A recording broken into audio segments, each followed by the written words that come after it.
Hi, ako si Chef Liza. Welcome aboard. For today's video, bumiyahe kami sa mga isla kasi summer ngayon. So, kailangan kong mag-prepare ng pagkain ng boss at pagkain na rin ng mga crew. Dito kasi sa yate, isa sa pinakamahalagang bahagi ng tungkulin ko ay ang ipagluto ang mga kasama ko. Hindi kasi ito basta paghahanda ng pagkain lang para sa akin. Ito ang trabahong buong puso kong ginagampanan araw-araw. Bilang chef, alam kong dapat maayos at masustansyang pagkain ang inihahain ko sa kanila. Dahil dito sila kumukuha ng lakas. Kaya sinisigurado ko na bawat potaheng inaahin ko, malinis, masarap at sapat ang dami para mapakain ko ng maayos ang lahat ng mga kasama ko sa yate. Mahal ko ang trabaho ko kaya hindi ako nagsasawang pagbutihin ang bawat niluluto ko. Gusto ko kasi bawat oras na umuupo sila sa lamesa at kumakain, busog sila at nakangiti. Dahil dito sa gitna ng malawak na karagatan, malayo kami sa aming mga tahanan at pamilya. Ang masarap na pagkain ang nagsisilbing munting ginhawa at aliw sa amin.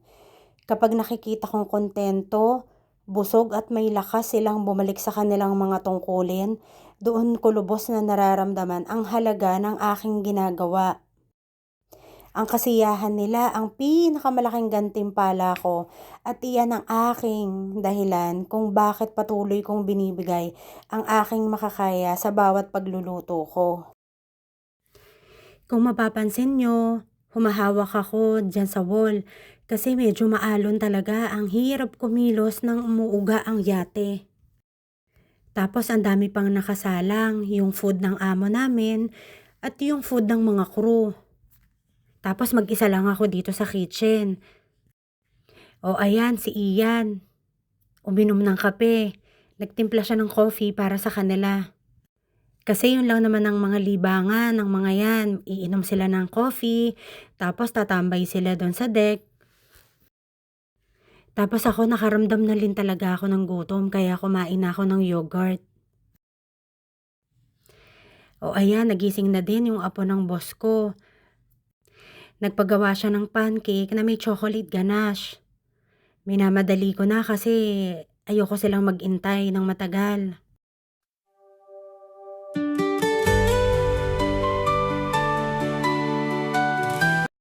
Eto niluto ko para sa akin kasi nauumay na ako sa mga meat.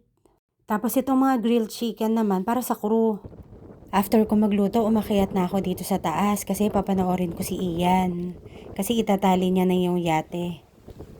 Mag-a-anchor kami kasi dito na kami mag-i-stay overnight bago kami lumipat sa ibang island.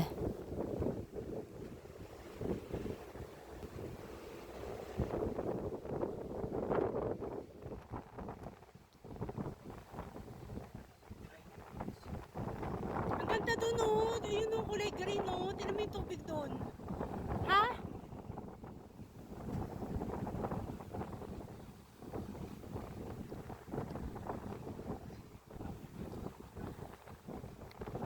Ayun, ang ganda doon, oh.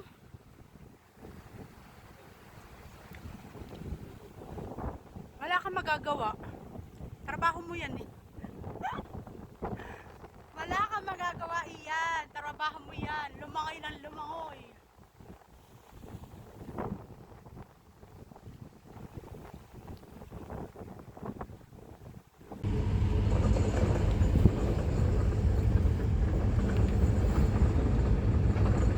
Naririnig nyo ba? Ibinabaksak na yung anchor namin.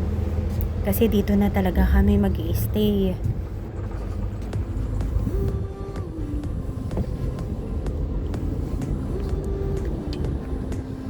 Iyan, naka-ready ka na? Oo, bibidyohan nga kita eh.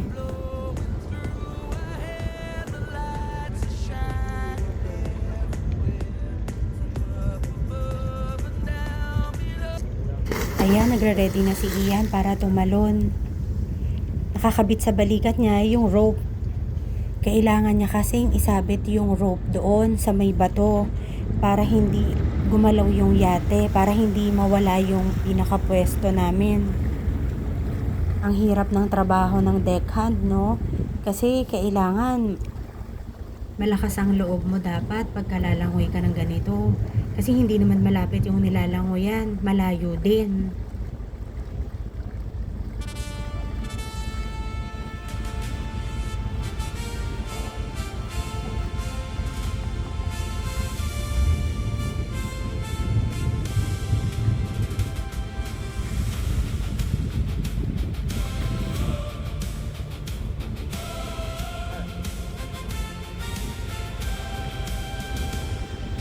For a brighter morning we will sweat and toil, brothers and sisters standing hand in hand, the silent guardians of this wounded land. No invaders' flags will ever stay. We are the dawn that brings a brand new day. To the east column where the brave belong. To the east column hear our rising song. Through the heavy mountains and the roaring tide. We must Kailangan maitali yan para hindi gumalaw ang yate. Lalo na pag medyo maalon. Minsan, nalilipat ng lugar, nalilipat ng pwesto. So, kailangan talaga pag naka-anchor kami, kailangan itatali yan.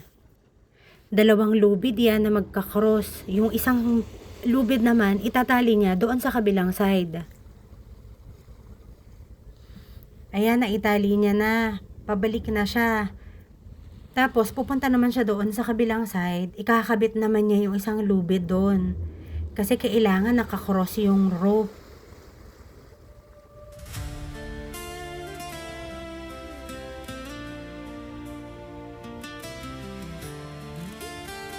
Ang sarap.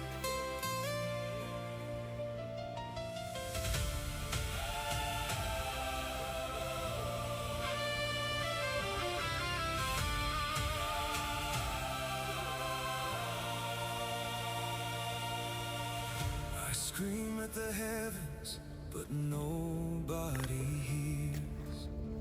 Just an empty echo drowning in my tears. What did I do to deserve this endless chase? Running from shadows I can never outpace.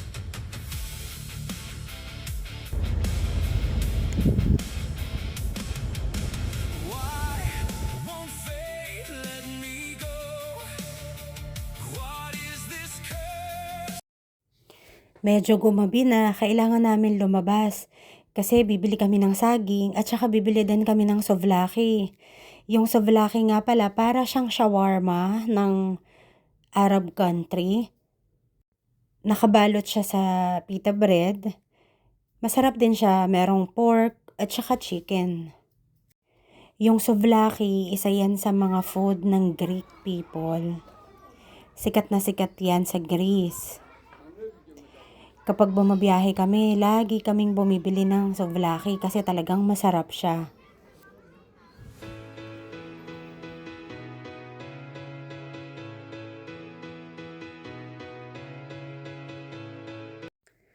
So, ayan na nga. Pagkatapos naming maglakad ng sobrang haba, nakakapagod na talaga. Pero sulit pa rin naman kasi nakakain naman kami ng souvlaki. See you on my next vlog. Good night!